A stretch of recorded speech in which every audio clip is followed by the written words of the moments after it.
morning, Burn Time, DIY TV, panibagong araw, panibagong vlog na naman mga ka-DIY. So, andito na naman tayo sa KRY 200cc natin. Shoutout muna natin bago natin tuloy ang video.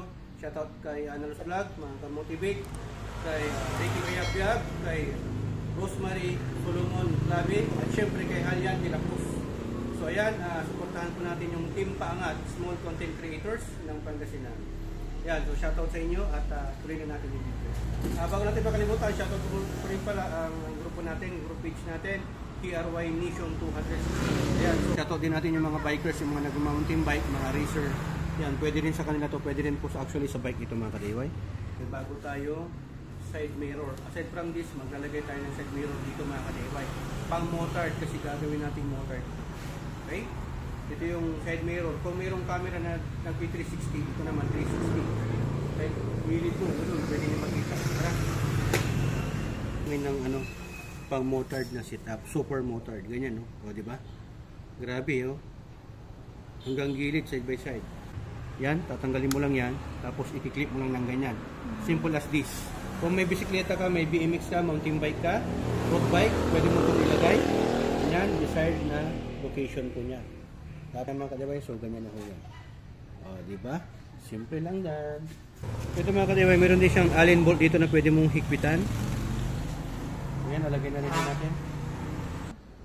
Ayan, lagay na rin natin to. Tapos pwede mong igalaw-galaw yan mga ka-DIY. So, ayan po yung kinalibasan ng pagkabit natin. Simple lang po yan. Ilagay nyo lang po doon sa pinaka-desired na pinakamahigpit. So, ayan, kitang-kita ho talaga, side by side. Ang ganda ng angle nito. Maluwag ho kasi unlike dito. Ito maluwag. Ito yung ginagamit talaga sa pang motard. Pati sa mga classic, mga cafe racer, ito po yung ginagamit ko ng side mirror. Pero yung iba kasi ito, dito nila nilalagay. Diba sa may manibela, sa may handlebar. Ito dito. At i-clip mo lang, tama-tama rin to sa mga bike. Para safe for your safety. O, diba? Putan mo. Pogi na naman. So, uti-uti nang nabubuo, diba? Ayan, no? Ganda pa, oh. Kulay, oh. Kulay blue. Dito, oh. Ganda. Yan, oh. Oh. Kitang-kita si Analos Vlog. Yung kagandahan ni Analos Vlog, kitang-kita. Subscribe nyo na si Analos Vlog pati sa YouTube channel niya.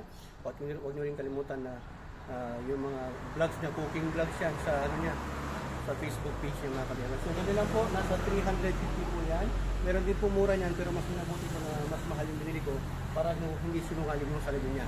Kasi iba ho, sinungaling yung salamin. Ito, okay tayo, kaya hindi po sa sinungaling. Ayan. Sharing is caring dito sa HPT. Sa pag-DIY, dalawa lang po ang million. Do it yourself, destroy yourself. Yun. So, ingat po tayo sa pag-DIY. Do it at your own ways. Maraming salamat. Ito, Gabi na Glory.